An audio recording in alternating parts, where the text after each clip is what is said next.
Welcome to the Black Father's Pulse, the podcast where fatherhood meets purpose. I'm Dr. Alvin Thomas, clinical psychologist and professor, here to guide you through the multifaceted journey of Black fatherhood.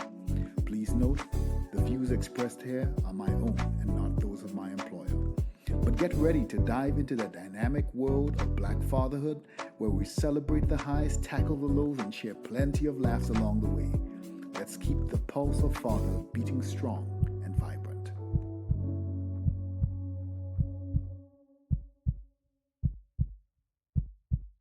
Welcome to the Black Father's Pulse, and today we're talking about something that could change how you raise your children. We're diving into emotional socialization. Basically, it's how fathers teach their kids to handle emotions and other challenges.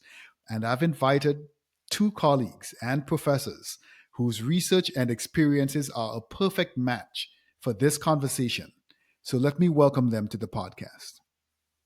Dr. Deon Brown from the University of Houston studies parental emotional socialization and how African American fathers teach their children to handle emotions, especially considering our unique experiences with race and identity.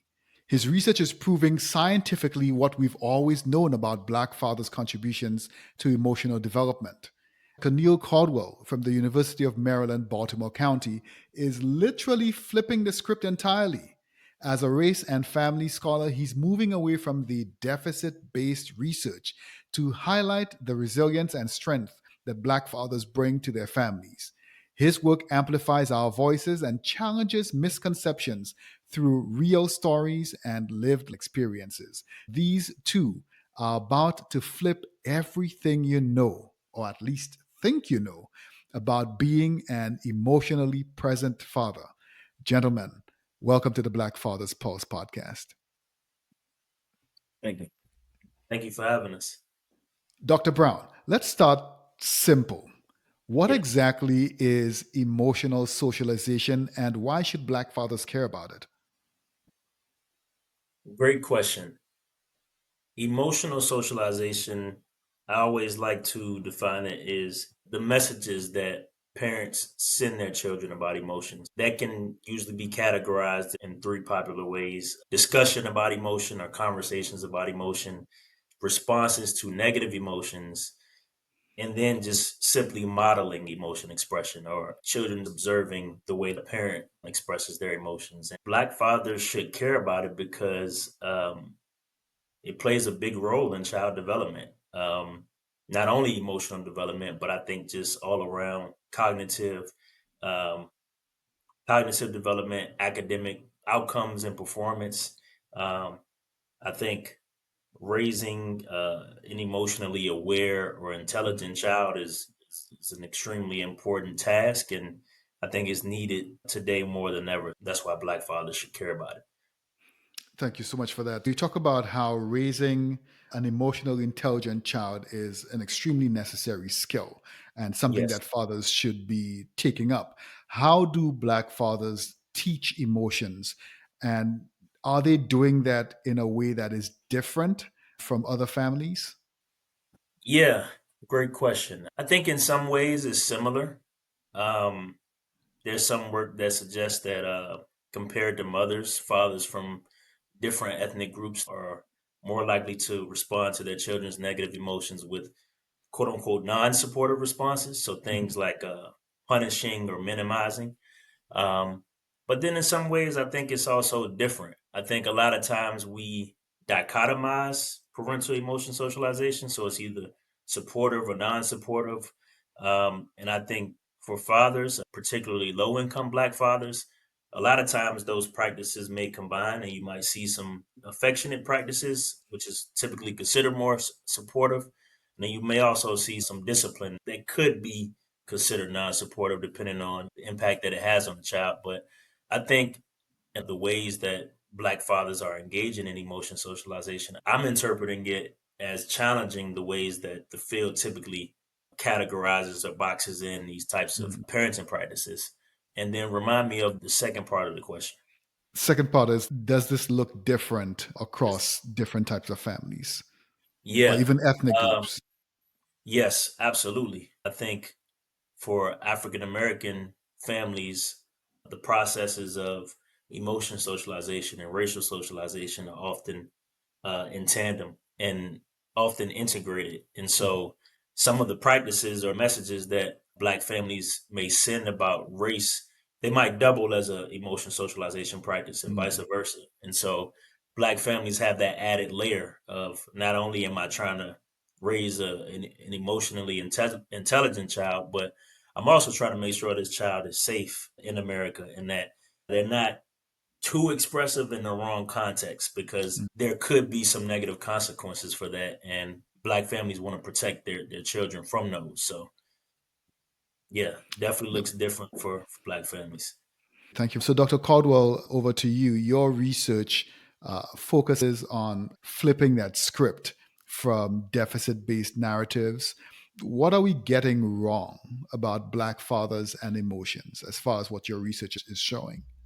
I think that what we're getting wrong is what we have historically gotten wrong as it relates to Mm, like Black men in general. The negative stereotypes of Black men as being angry, violent, hypersexual, those type of things. So it's not countered, but it's also depicted in how and other mediums that goes out to the public. And research suggests that within television and film and other media platforms, they kind of like encourages those thoughts and perceptions of how we view certain people and things. So throughout history, you have those negative depictions of Black men. I think that plays into the psyche of everyone, even within ourselves. mm, So that's not the case because Black fathers are shown to be friendly. Research has shown that Black men show up and partake in the caregiving, so not just being a financial provider, and mhm, that's whether they're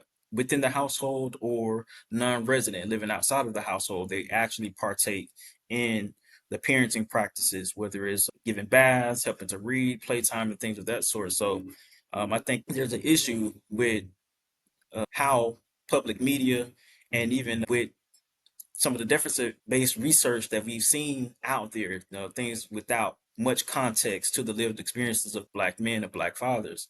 In my work, it's important to be able to counter those type of things to show like, hey, look, Black men are emotionally available, they are emotionally present, and I think also oftentimes there's this when we look at Black people overall, we're mhm. always comparing them. It's always a comparison to the dynamics of white families, but the history of Black families, especially Black fathers, have been impacted by social conditions. And so there's like my dad was present in the home, but he wasn't Mhm. emotionally available. I think that's most men who come from like the baby boomer generation, Right. some of those older generations where men were hard present but hard and lacked emotions. It's just not like a Black dad type of thing. And emotionally, Black males' experiences are often different than some of those lived experiences of other groups. So it may cause us to be present differently as it relates to emotions. Not saying that we don't have those emotions, but the way that we express them may look or appear differently than other ethnic groups. Oftentimes, we're not given the space to be emotionally available or present in the same ways as other groups of people. I know a lot of your work looks at popular media and depictions of Black families and Black fathers. I also know you just had a recent op ed in the Baltimore Sun. What is the message you want people to take away from that op ed? What is the message you want to give to people regarding the popular media representations of Black fathers, even along the lines of emotion and emotional intelligence? Well, it's kind of like what we're discussing now, like in terms Right. of Black men and their experiences being fathers, the lived experiences. As scholars, as researchers, we can publish this work, but oftentimes it's not picked up by the masses. So it circulates within our academic space. Mm, But most people come in tune with different media every day, whether it's through social media, Instagram, memes, and some things that may be jokes or whatnot, and we may take it lightly, but that still plays into the psyche of people. But then we also have different mediums like television and film highlighting those positive depictions. We know the history of Black men being identified or typecast as a thug or criminal or the hyper masculine or the player type, but there's also a history of Black men being within the family unit. So I think it's important for those to exist, Hmm. to counter some of those negative things, and not saying that one is better than the other or these Right. things don't exist, but we've seen that narrative play out. But what does it look like to be, just should be more representations of fathers, especially Black fathers, being within the household, being non-resident fathers and actively engaged in the lives of their children, to kind of show that this is a lived experience for Black people. This is something that does happen, so that people can almost like Blackish, you know what I'm saying? I don't like the Hmm. like, some people don't like the show Blackish because it shows this A positive Black affluent Black family. man. Some of Yeah. those issues that they talk about may not be relatable, Right. but it's still palatable or digestible for some of us who may not have come from those affluent families, to say, if this is an experience that I had growing up, it's an Right. experience that I'm having now. And so when engaging with other people who may not be within the community, they may be able to say, if I saw this thing that popped up on Blackish, let me talk to you more about it. Or Right. this may, I can view you differently, or not as, I don't have to be as fearful, you know what I'm Hmm. saying? Or anxious, or I may have a little bit of understanding. And so maybe I can engage with you a little bit differently based on the positive things or some of the other things that I've seen, such as, oh man, how do I help care for my daughter, and she's a darker skinned girl and Hmm. going, so that may not be their reality, but they get to see that depicted on film, and it's like, oh, as a Black male, you have to raise a daughter to love herself. Right. How those are conversations that are actually happening within our household that the public or the masses could kind of see. So I think those depictions are extremely important, not Right. just for them, but also for us. To kind of normalizing the our existence. Right. Thank you very much for that, Dr. Calder. Dr. Brown, so this is a more practical and an application type question. Um, so assume that a father is watching or listening into this podcast, and help us with this particular situation. A father is watching his son get teased at school for crying. Mm. How does this Black father handle this moment differently? Differently. Um, well, I think a big key in handling it differently is taking a step back, because I know I'm not a Black father myself, but I can Mm. imagine that as a Black father, that protector role kicks in, and you like, Mm. hold on, who's making fun of my son? Like, all right, see, I need to talk to somebody. The key in handling it differently is maybe taking a step back and allowing their son that space to voice and name what's going on. There's also this dynamic where, as a Black father, you may know that, like, hey, if I immediately step in for my son, that's going to be perceived a certain way Yeah. amongst his peers. So it's like, um, kind of navigating that dynamic of, okay, I want to create this space for my son to express himself to me, but I also don't want to strip him of that autonomy. You want to take a step back, allow them to express themselves and name what's going on. A big key in father relationships, um, is kind of giving the child that language to name what's going on. Teasing might be the behavior the son is experiencing, but what feelings is that bringing up for you? Mm. Um, Encouraging their son to name those feelings. I know that experience in itself among peers, among boys, may be a little intimidating, because it's like, well, how are my peers going to even respond to me naming my feelings? But I Right. think encouraging their son to, if the teasing is not becoming physical, like it's nothing physical going on, but it's just verbal, is encouraging their son to name those feelings and express that to their peers, and even show their peers that, hey, like, as boys, we have feelings as well, and I'm responding to this. I don't appreciate the way that you treated me, or the way that you made me feel. You made me Mm. feel this way. And then allowing their sons' peers to see that, seeing how they respond, and kind of going from there. Like I said, if there's a physical aspect that's coming into play, and it's more than just teasing and more than just verbal, then that type of approach may not work the best. But I think that's a start for them, is helping the son to practice naming their emotions and naming their feelings with their father. And then also being able to have the language when they go back around their peers to say, Mm. hey, I don't appreciate that. And if it's more serious, hey, we're not doing that. Advocating for themselves and practicing boundaries. So that sounds like something that happens or starts to happen not when that child turns 10 or 16. That's something Yeah, that happens from as early as possible. So this kid goes into yes, kindergarten with some of that language and some of that advocacy skills at a developmentally appropriate stage. yes, yes, absolutely, absolutely. Um, and I think one thing I was going to say was I think that's important for Black boys and men because of some of those stereotypes that Dr. Caldwell was speaking to. We don't always embrace our feelings and or even embrace like practicing boundaries for ourselves Mhm. because it's like there may be some stigma around even naming like, hey, that's uncomfortable for me.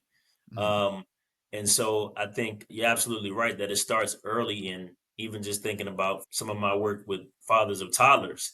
In one of my studies, they were thinking like, hey, my children are too young to be sending these complex messages about emotions. Right.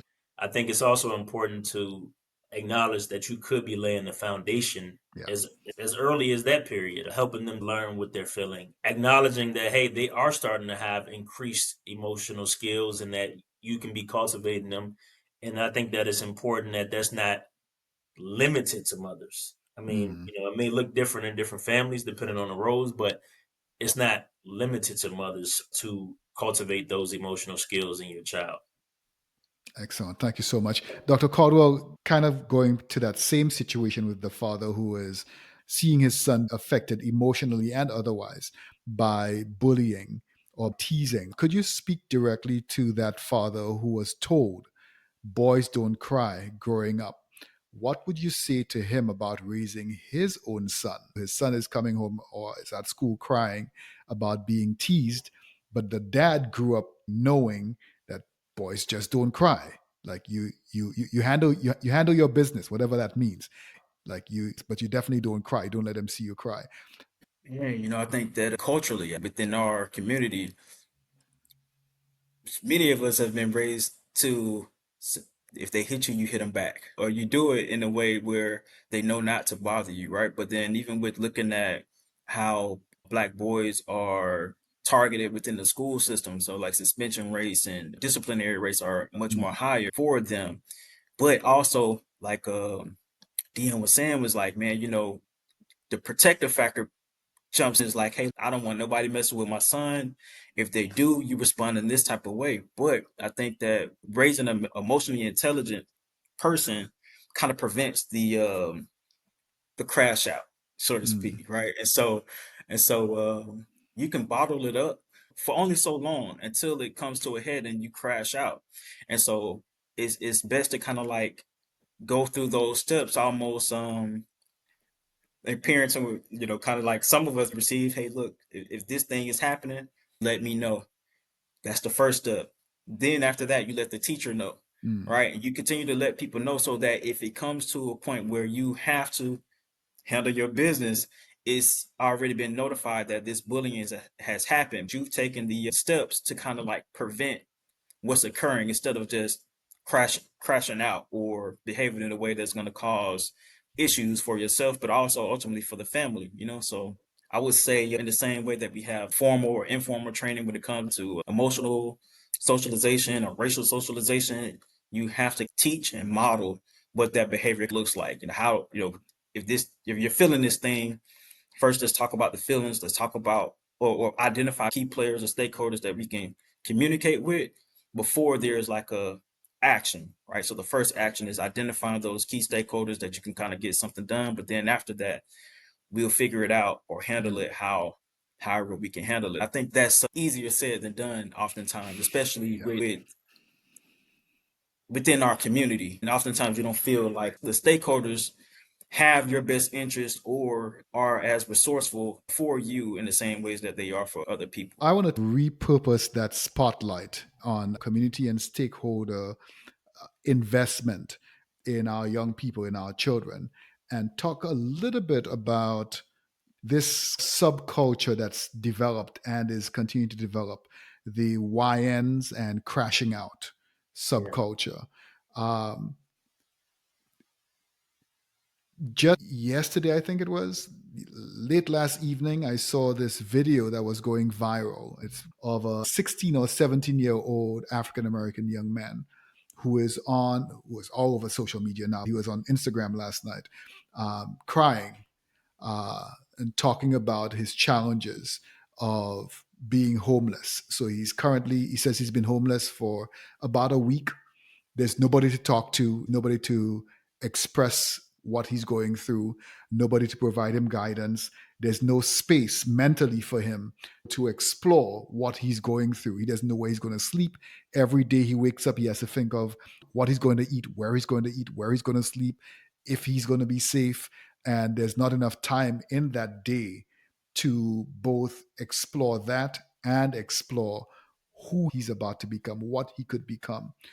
So that story that was shared, and hopefully there's some help that comes from that story that was shared by this young man, the advent of YNs and crash out culture makes me think that there is something that we're missing, that maybe the stoic, you got to bruise them to make them learn. You have to squeeze these kids. You have to be blah, blah, blah with these kids. What's called again? Gentle parenting. Maybe what we think is working is not working. I don't know if you have any thoughts about it from the point of view of African American kids or Black kids and emotional socialization. Man, so well, I'll start like crash with the crash out culture. I think about that a lot, man. I think that you know, for us, black males, we all come from different places. There's different cultures within the places that we come from. And so though we may not have been I think crashing out has always kind of been a thing, but it may not Right. be as crazy as it may be perceived as now. But it were times where it was, and I think that I've grown up with so many people who have crashed out so early that now on the back end, um, we're able to compare our lives coming from the same place. So, Dr. Calder, before you continue, maybe, because I'm thinking to myself, you know what? There might be some people on here, age wise and otherwise, who might be like, crash out?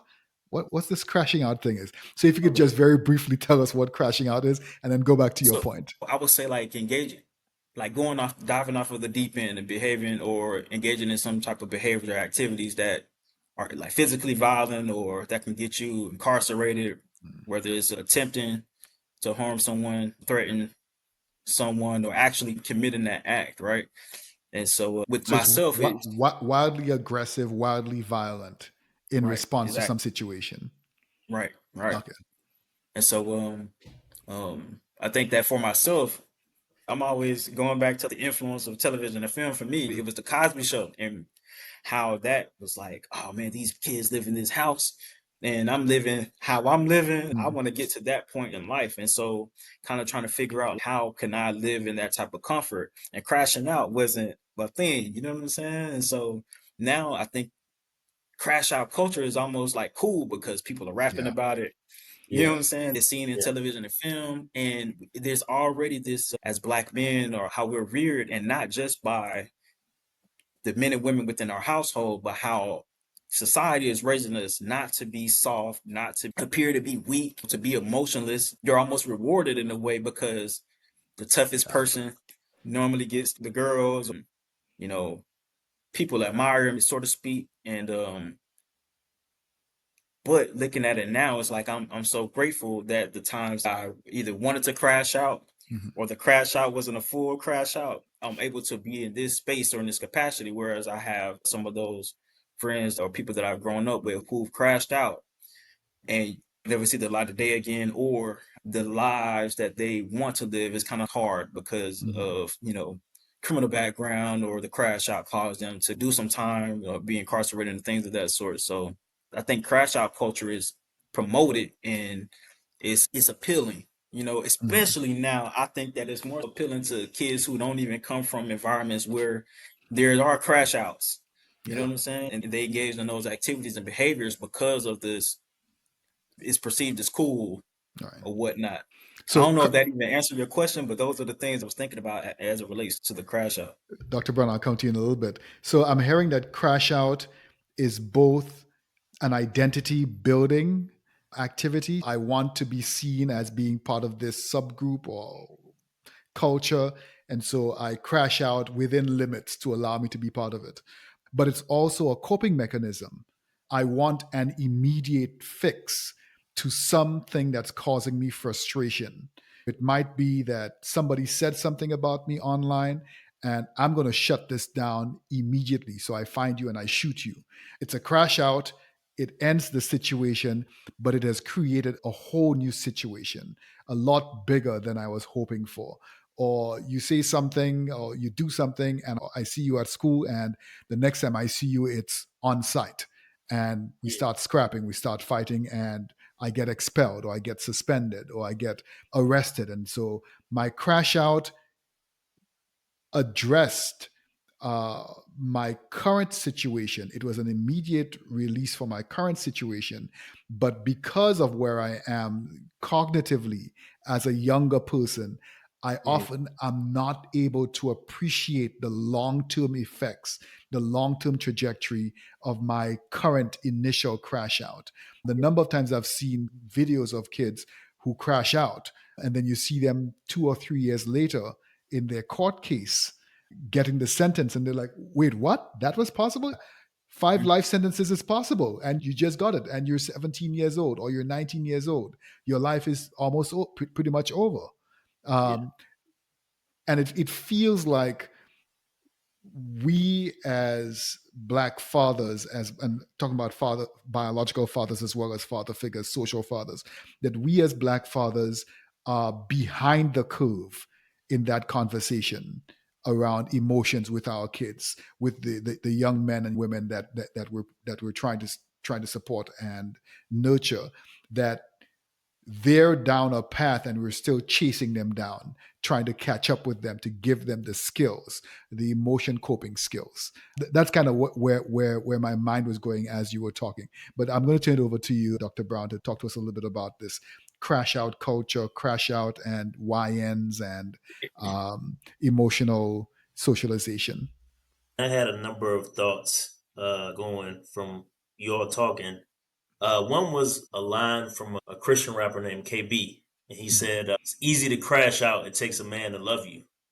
And Mm. I think that comes to mind because, I mean, as Dr. Caldwell was saying, crashing out is appealing. People Mhm. are seeing it. It provides an outlet. And I think that's what black boys and black men are looking for, an outlet. And if they don't have one that's considered healthier, then they're going to rely on the coping mechanism, as you said, Dr. Thomas. And um, the thing that immediately relieves this pressure or this emotion they're feeling.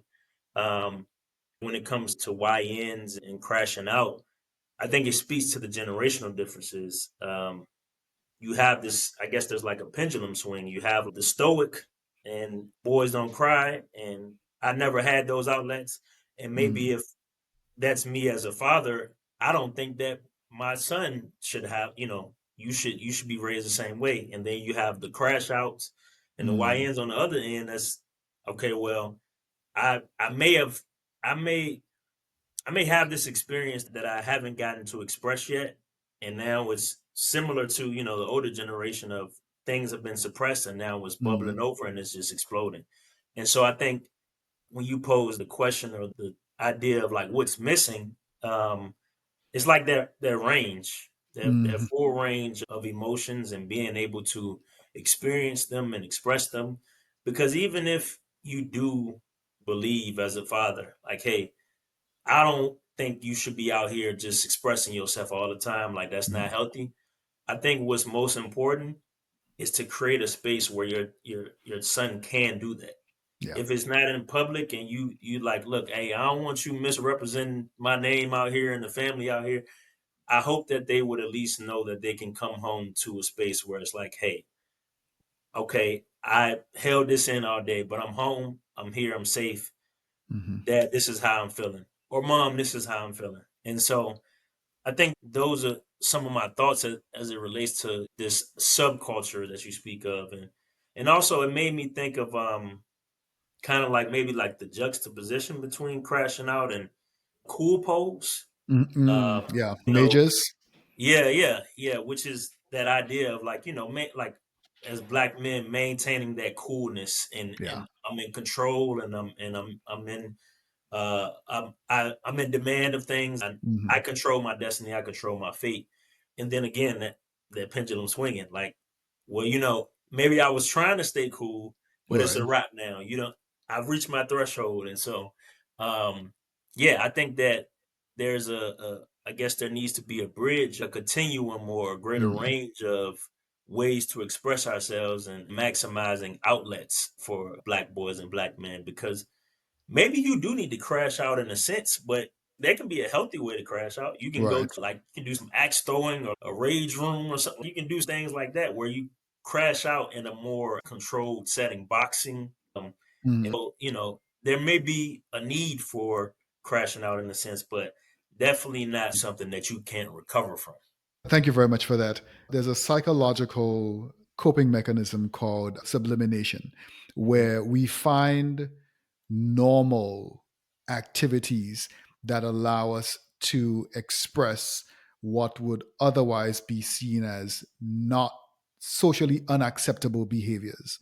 So it's the 10 or 12-year-old boy who is angry, who is feeling really hurt, who feels like lashing out and can't punch his schoolmate in the face, can't tackle a teacher, but can join the football team and can knock around any and everybody as long as they do it within the rules. So I Yeah. have this outlet, or I can do wrestling, or I could do gardening, or I could do painting, or I could do singing, or I could do rap. I can finding a way to subliminate, to kind of take what would otherwise be, well, rap and wrestling and these not wrestling, rap and gardening aren't necessarily sublimination. There's a displacement of emotion by something else. But these other ones I was talking about, these are socially unacceptable behaviors, attacking somebody physically.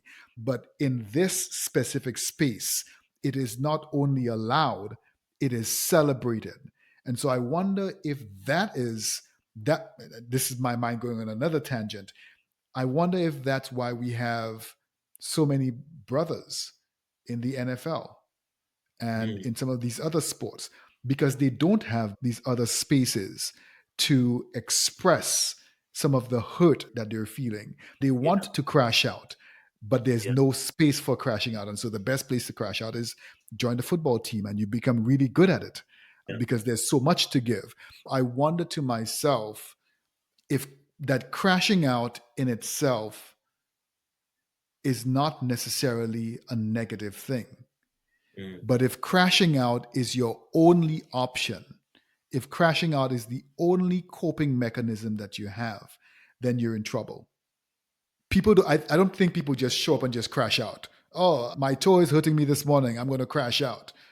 But if my toe is hurting me and there's no food in the fridge and my mom has been gone for a few days and I don't know where my dad is and I have no clean clothes to go to school and I have an exam that I know I'm going to fail because I'm reading at a second grade level and I'm in eighth grade.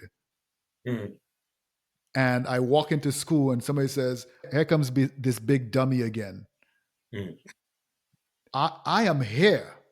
Yeah. And all it takes is just and it may not even be directed at me. I overhear somebody saying, "Here comes this big dummy again." And they're looking in my direction and laughing.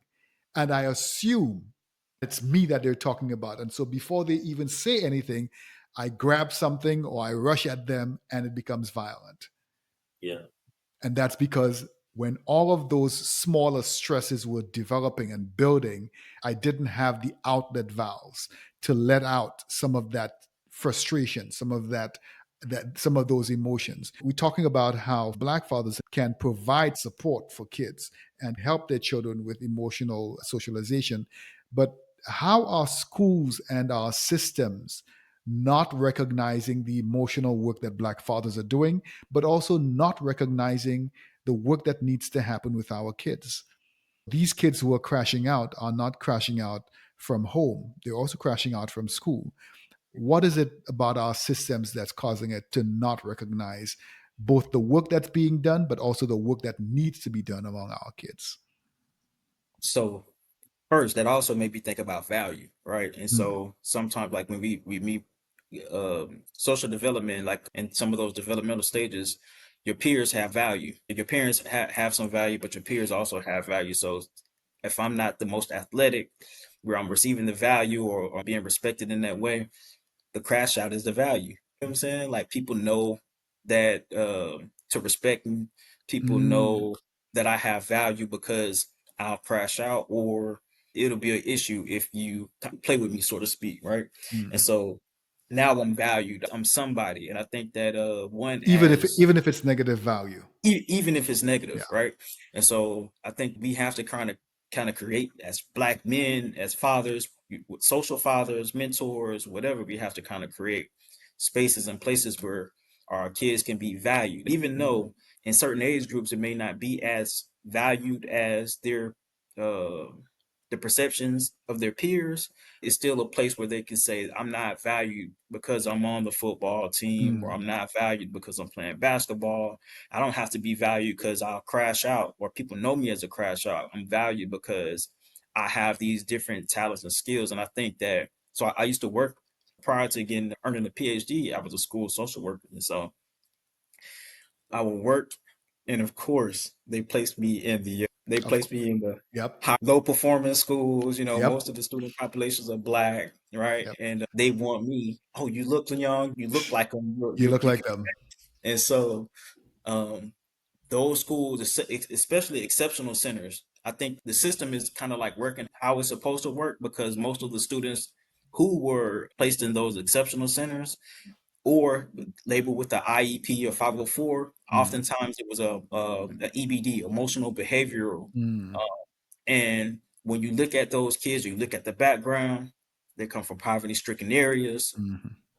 One parent or both parents aren't in the household. They're being raised through kinship care by a grandma or something like that. Mm. You look at their history, they've had these traumatic experiences. Nobody's really treating the traumatic experiences. They still have to show up to school. They may not have the best of anything, but their parents or grandparents are doing the best that they have, but I don't have the best clothes or Mm. whatever, right? So I don't have that value that some of my peers have. So I have to create that value by being a crash out, or Right. being disruptive and things of that sort. And within those schools or those neighborhood schools that are poorly funded, that are largely Hispanic or black, there aren't the same level of resources. Some of these schools may not have the same amount of athletic teams. They may have no programs at all, but then we expect these kids to actively engage in pro-social activity, and you don't even model that or provide that within the school setting. By law, you're supposed to do that. Everything that, Right. if they're in emotional, or if they're in a exceptional center, they're supposed to have the same opportunities and resources as those students that are in the traditional school setting. And oftentimes it's not. Sometimes some of those staff or faculty that are within those school settings, they see you not for who you are, Mm. and if they know that there are issues that need to be worked on, they don't have the resources to be able to provide to those students. So I think the system is working how it's supposed to, how it's designed to kind of work. Right. Even if people were to say it's not designed in that way, will explain why. We're talking about the school to prison pipeline. Most of these kids are targeted, and the suspension rates are higher, but then the performance, the academic performance levels are lower. Why aren't there any additional extra funding or resources going into these schools? So um, I think we just have to do a better job overall with education, especially educating Black youth. I think one of for me, this didn't come later in life, but the value within me came from learning about people like, you know, Booker T. Washington or W.E.B. Du Bois, and sitting back thinking later in high school, like, man, like I could do better than what I'm actually doing, because these people came Mm. from harsh circumstances in terms of enslavement, and I'm out here not fully taking advantage of some of the opportunities I have. Even now, with them removing African American history from schools or AAP classes, like how do you provide values when you're devaluing or removing something that my community values? Like, you see no value in it. You don't see any value in me, unless football team, you know what I'm saying, athletic. those type of things. So that's the value. And if I'm not that, then I don't have any value, and I have to engage in other activities that's not going to be, going to promote me to, get me through high school and hopefully to college or a trade school. My issues are going to come way before then, because people aren't identifying the issues that's happening with Black students, or especially Black males, that stem from community or home trauma.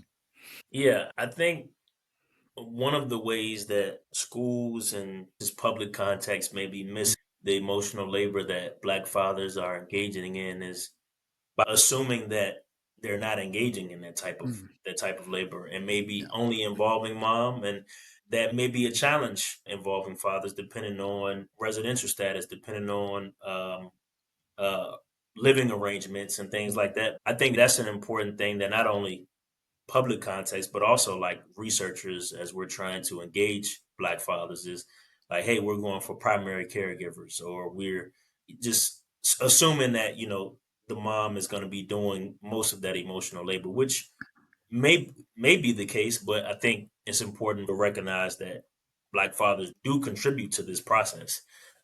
So I think that's one of the ways um, that the emotional labor that Black fathers are doing is being overlooked.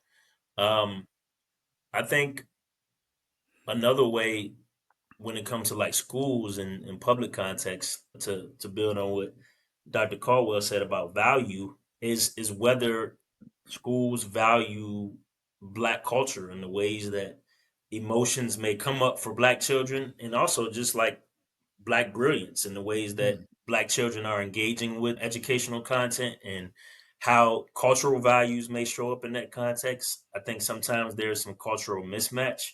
And just thinking about some work that I've done around Black adolescence and in public context, thinking about what defines a emotionally inhibiting space versus like an emotional promoting safe mm, space, or like quote unquote like safe space. mm, Uh, Black children need to know that when they're in schools, that like, hey, if I express myself emotionally, I'm not just going to be perceived as a threat. And with some of those factors that Dr. Caldwell mentioned, they're automatically being perceived as a threat. There may be some suppression of holding it in, or the crashing out and the disproportionate discipline, and um, that leading to a number of effects. And so I think about that in terms of how schools and public spaces can be more accommodating, if you will, of black children, and showing the appreciation for Black cultural values, and that showing up. okay. Thank you so much. Our final question. And essentially, what I want you to do, each of you, in about a minute or so, give us some hope. We kind of moved from fatherhood into YNs and crashing out. All I keep seeing in my head is these young people who are going around shooting each other, killing each other because the ops or the opponents have said something about you, or you just don't like them for one reason or another. And you're killing young people and destroying their families, or young people are killing you and destroying your family, disrupting your family. And it's just this really toxic space that our young people have kind of stepped into. What gives you hope about the next generation of young people and Black fathers specifically, and their approach to emotional development?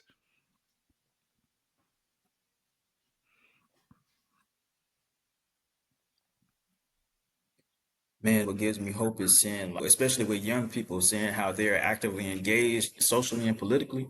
It may not be in the same ways that, in terms of marching and things of that sort, but using their mediums, whether it's social media to kind of address things, but also the creativity, and not looking at the traditional ways to generate some type of income or opportunities for themselves. And especially like with Black men doing this, Black fathers doing the same things, is Mm, recognizing the importance of emotional intelligence and being present, not just physically or as a provider, but showing emotionally. yeah.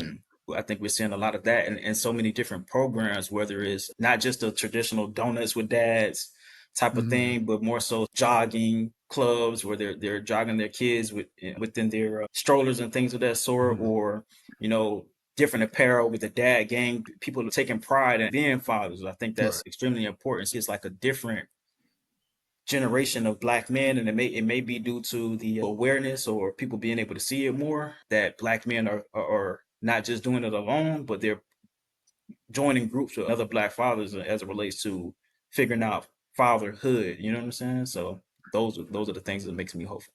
Thank you.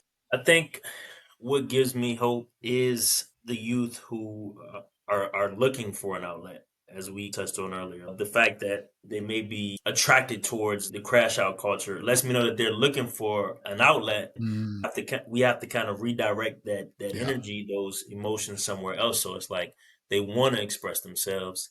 I think also just a number of different organizations who are doing work with black fathers and black men and who are Mm, challenging traditional conceptions of masculinity and providing spaces for black men to talk, to have discussions, whether that's barbershop talks, whether that's community talks, fatherhood support groups. I think there's a number of community organizations who are noticing a need, particularly emotionally and mental health wise, and they're providing that.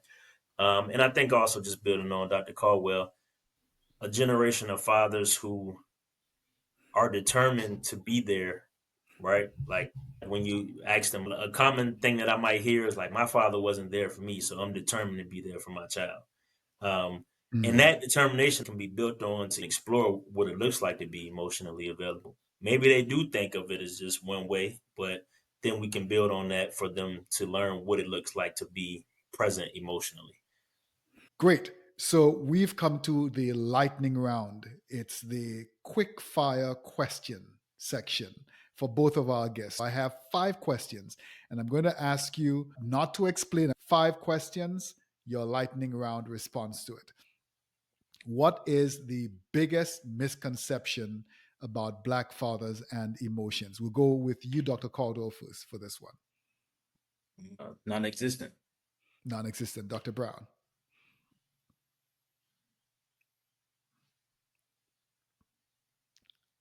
Only negative. Only one emotion that Black fathers need to model more.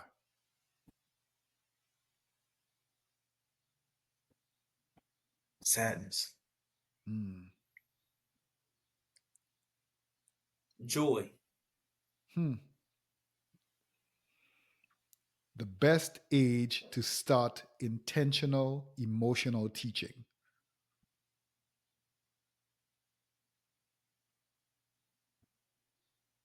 Newborn. Birth. How do you handle your own emotional triggers as a father or father figure? Journaling. Hmm. Therapy. Hmm. I feel like I should have been answering those questions myself too, but yeah, let's go. Complete this. Emotionally intelligent Black children will. Thrive. Thank you very much again for joining us, Dr. Caldwell and Dr. Brown. I feel like the key takeaway from this is for fathers, your emotional presence is not weakness. Vulnerability is not weakness. In fact, if anything, it's your superpower as Black fathers. With regard to crashing out, you want to give your kids more than just crash out. Give your kids space to land on you, to use you as their soft landing spot. Teach them how to understand, express, and manage their emotions. The first step to doing that is doing that for yourself, doing that hard work for yourself. Thank you for listening to the Black Fathers Pulse podcast. You can follow us on Instagram, on YouTube, on Twitter, on TikTok, everywhere else that you might find podcasts. Our handle is dr_at 758. That's doctor_at 758. We look forward to speaking with you. Please feel free to share your stories with us. We look forward to hearing from you. Thank you so much.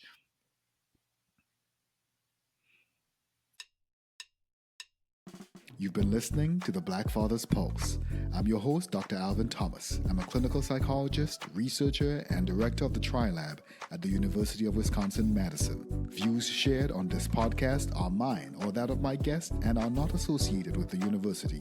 Original music for our series was composed and performed by Micaiah De Silva, artwork by Isabella Acra. The podcast is produced by me and is supported by the kind contributions of you, the public, and advertisers. Follow me on Twitter at Dr_AT758, that's Dr_AT758, or the Black Fathers Pulse podcast on Instagram and YouTube. Subscribe to the Black Fathers Pulse podcast wherever you do your podcast listening, and don't forget to share and leave us a positive review.